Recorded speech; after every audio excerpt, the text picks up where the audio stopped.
Assalamualaikum warahmatullahi wabarakatuh. Bertemu lagi dengan Mang Amsi dari Syariah Saham. Di video kali ini kita akan mencoba membahas tentang saham yang sering ditanyakan oleh teman-teman melalui jalur pribadi atau DM di Instagram. Saham yang dimaksud adalah saham BRIS. Nah, tadi ada yang japri ke saya kalau BRIS ini ternyata katanya sudah merilis laporan kuartal keduanya. Mari kita cek apakah BRIS sudah merilis laporan kuartal kedua dari website Bursa Efek Indonesia. Caranya kita buka website IDX-nya, kemudian kita cek di laporan keuangan dan tahunan, kemudian ketikkan kodenya BRIS ya, dan kuartalnya kuartal kedua. Nah, ternyata ketika saya cek ini masih belum ada ya teman-teman semuanya. Nah, sebagai alternatifnya saya pernah mengajarkan di video sebelumnya, yaitu di video tentang BRIS dan BEBS ya, kalau tidak salah di beberapa minggu atau bulan yang lalu. Kita bisa cek di video yang lama, kata kuncinya adalah BRIS. Nah ini ya, yang ini. Jadi analisa saham BRIS dan BEBS tahun 2022 seperti ini. Nah teman-teman nanti boleh cek ya, saya berikan nanti linknya. Nanti juga dari video ini teman-teman bisa mendapatkan file Excel yang akan kita bahas di video ini juga. Nah, langkah berikutnya ketika kita tidak temukan di website Bursa Efek Indonesia, kita langsung masuk ke websitenya BSI langsung. Nah, di situ teman-teman nanti cari bagian hubungan investor, kemudian akan masuk ke web baru ir.bankbsi.co.id investor relation ya. Kemudian kita cek laporan. Di sini ada laporan, misalnya di info finansial, kemudian laporan keuangan. Nah, kemudian kita cari yang laporan per bulan ya, atau laporan bulanan. Nah, ternyata sudah ada yang terbaru di bulan Juli. Nah, bulan Juli ini kita bisa cek, dan saya sudah download juga. Kita bandingkan dengan bulan Juli tahun lalu ya, bulan Juli tahun lalu. Nah, ini saya sudah punya filenya. Ini yang bulan Juli 2022 dan ini bulan Juli 2021. Nanti teman-teman boleh download masing-masing file ini ya. Nah, kemudian saya juga sudah masukkan ke tabel atau ke Excel yang bisa teman-teman dapatkan melalui video ini ya. Nanti video yang ini di bawahnya ada. Kalau ingin dapatkan filenya silakan japri ke sini. Nah, itu ada di situ. Kemudian kita masukkan data-data yang ada di file PDF yang tadi, yang kita download tadi, yang 2021 dan 2022. Kita masukkan data-datanya ke sini. Nah, kemudian kita dapatkan ternyata misalnya asetnya ini tumbuh 12%-an, kemudian liabilitasnya juga sama, 11% lebih ya, dan ekuitasnya juga naik 13,02% dari 23,6 triliun menjadi 27 triliunan, dari 24 ke 27 triliun. Kemudian kita lihat juga penjualannya atau pendapatannya naik 12%-an dari 8,2 triliun menjadi 9,25 triliun. Kemudian laba kotornya, itu penjualannya ini ya, 10,95 menjadi 11,48 atau naik 4,8%. Kemudian laba kotornya naik 12%, laba usaha naik 33%, laba sebelum pajak naik 36%, dan laba atau rugi bersih itu naik 43,06% dari 1,7 triliun menjadi 2,5 triliun. Nah, teman-teman, yang satu semester itu kan per Juni 2022. Per Juni 2022 kemarin ada rumor ya, atau karena melihat dari Bank Mandiri, laporan Bank Mandiri bahwa BRIS ini mencetak 1,8 atau 1,9 triliun. Nah, ternyata di bulan Juli sudah ada datanya itu sekitar 2,5 triliun ya. Sudah menembus di atas 2 triliun untuk laba bersih sampai per Juli 2022 ini.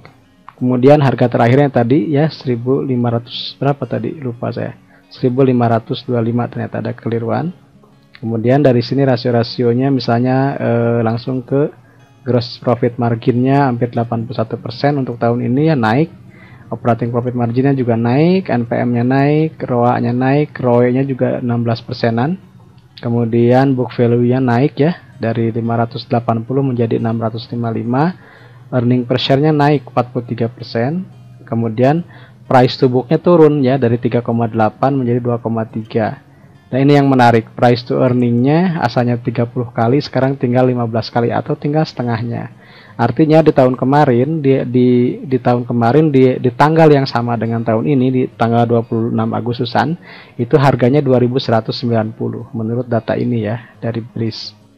Dari kita bisa lihat di chart ya. Misalnya tanggal 26. Betulkah?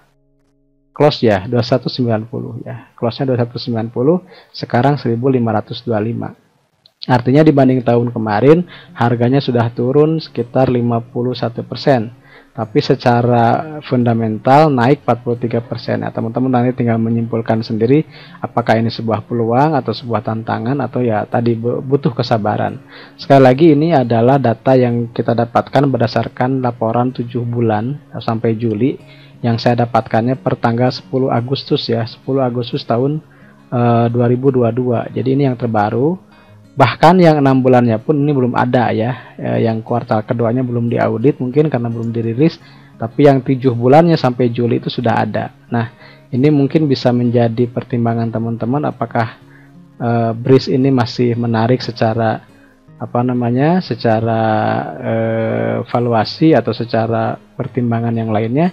Silahkan teman-teman cek lagi data-datanya. Saya hanya menyediakan apa yang saya baca malam ini. Kebetulan tadi ada yang japri bahwa katanya laporan BRIS sudah ada, tapi saya cek ternyata belum ada baik di Bursa Efek maupun di situs resminya. Atau mungkin yang ini juga bisa kita dapatkan ya, nanti kita bisa hitung lagi publikasi 3 bulanan. Nah ini juga mungkin sudah ada ya.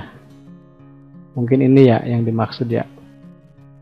Kita cek dulu aja, kita download. Kalau sudah ada mungkin kita bisa cek di situ. Tapi yang Juli ini lebih update ya. Juni ini kan sudah lewat sebenarnya, tapi yang Juli ini sudah kita dapatkan datanya. Nah ini agak besar ya, 53 mega gitu. Nah ini udah ada ternyata ya.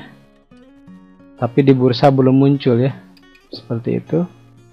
Nah ini kita cek. Nah ini baru sampai Juni ya, ini baru sampai Juni, Nah ini sudah ada ternyata sampai Juni ya, baru saya dapatkan nih berarti. Dan kita bisa cek di sini juga pendapatannya, laba bersihnya setelah pajaknya berapa, 2,1 triliun ya, 2,13 triliun. Nah tadi data saya yang terbaru itu ada di sekitar 2,4 triliun. Jadi sudah tumbuh sekitar 300 miliar ya, 300 miliar. Jadi ini yang terbaru ternyata teman-teman sudah ada, tinggal dibaca saja. Nah yang paling penting adalah rasio-rasio perbankannya biasanya ada di sebelah sini ya. Misalnya ini Bank Mandiri ya, ini Bank Mandiri. Kemudian biasanya ada rasio, kita cari dulu ya. Rasionya di mana? Ini live ya teman-teman. Kita langsung baca saja. Biasanya ada rasio bank.